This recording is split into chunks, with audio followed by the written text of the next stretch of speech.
Hey there, film buffs and code enthusiasts. Welcome back to episode 3 of our Chatting with Tarantino Scripts using LLM series. If you've been riding along since the beginning, you'll remember that in our premiere episode, we went full-on detective mode, web scraping Tarantino's iconic scripts and turning each cinematic page into a neat record of structured data. In episode 2, we took a deep dive into the world of AI, transforming those scripts into OpenAI ADA 2 embeddings. It was like turning our scripts into a digital DNA ready to be decoded.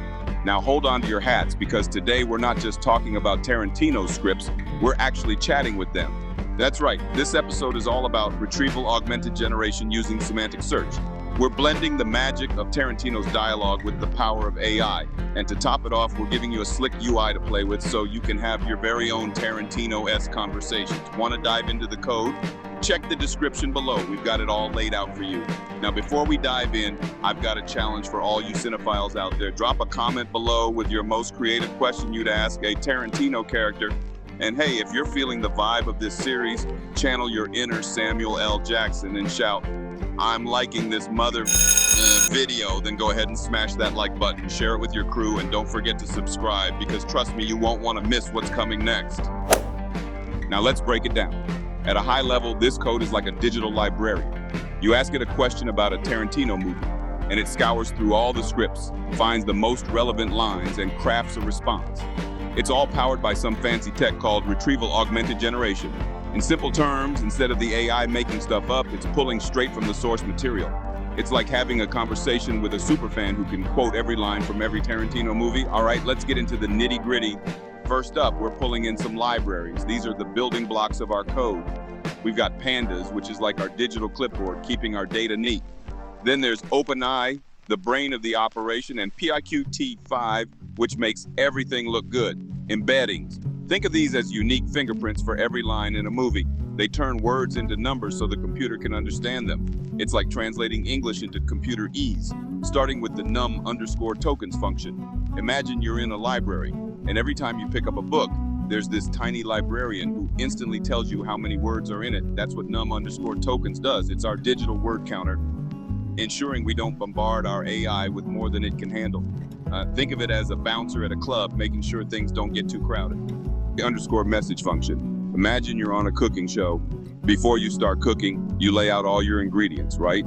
This function does that, but for our AI. It sets the table, placing all the relevant movie lines in front of the AI and says, quote, "All right, chef, here's what you got. Now whip up an answer using these." Quote, "It's our way of guiding the AI, ensuring it uses the right ingredients for its response." Lastly, the star of the show, the ask function.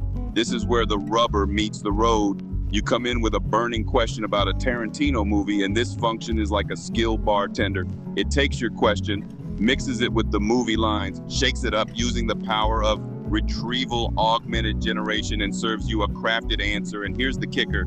Instead of just inventing a response, it's pulling straight from Tarantino's scripts. So when you get an answer, it's like getting a direct line to Tarantino's brain. It's authentic, it's accurate, and it's all thanks to the magic of Retrieval Augmented Generation, which ensures the AI stays true to the source material. Lastly, we've got the user interface. This is where you, the user, get to interact. Type in your questions and get those cinematic answers. It's in the color scheme of Pulp Fiction, because why not? All right, folks, gather around. Let me tell you a little story about our main man, Chad the Chatbot. Somewhere along the line, Chad got a little upgrade and a fresh new name, Chadbot. Why?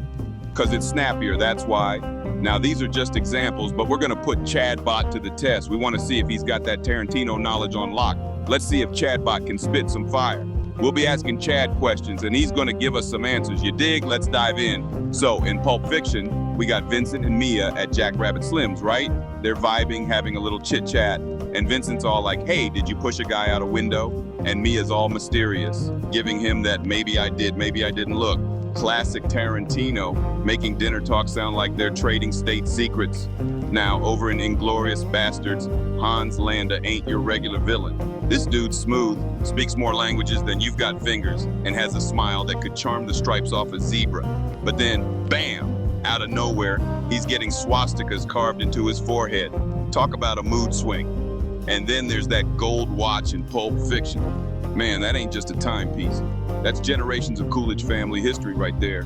It's been through wars, prison camps, and some uncomfortable places, if you catch my drift.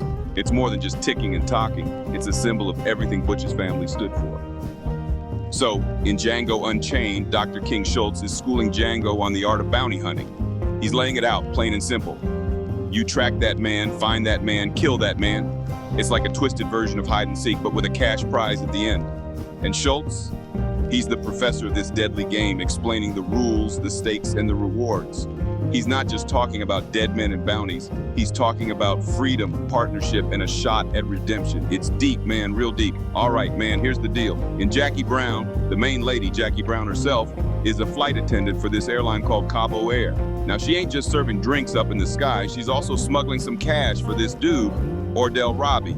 You see her in the beginning, all dressed up in her uniform, doing her flight attendant thing. But as the story unfolds, you find out she's deep in this money smuggling game.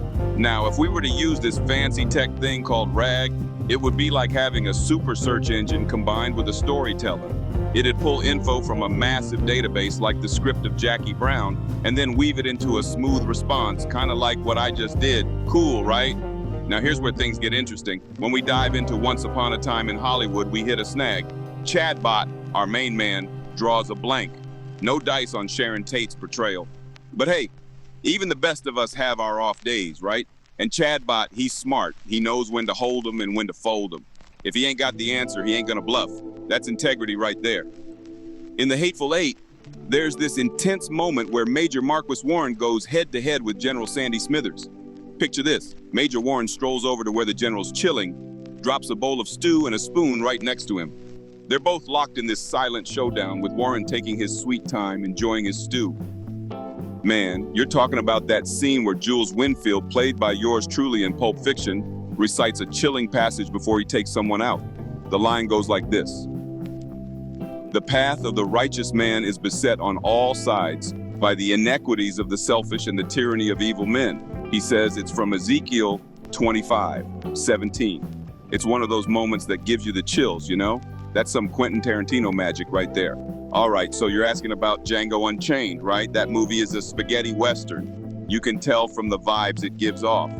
The script even has a part where they play a spaghetti western theme song during the opening credits. And there's this bit where Django has a flashback that's all spaghetti western style. Plus, there's a scene in the woods at night that's got this human locomotive thing going on, which is a classic move in those old school westerns. So, if you're into gunslingers, epic standoffs, and that Wild West feel, Django Unchained is right up your alley.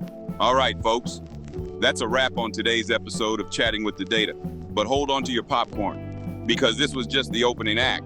Coming up, we got some mind-blowing features, like translating scripts and diving deep into metadata. We're on a mission to fuse all this awesomeness together and create something that'll have you spitting out your drink from laughter, something truly meme-worthy. If you enjoyed this, do your boy a solid and smash that like button. It gives the algorithm a little tickle. And drop a comment below. I want to hear your wildest thoughts. Remember, every like and comment helps prompt Hub rise to stardom. So keep it funky, keep it fresh, and I'll catch you in the next one. Peace out.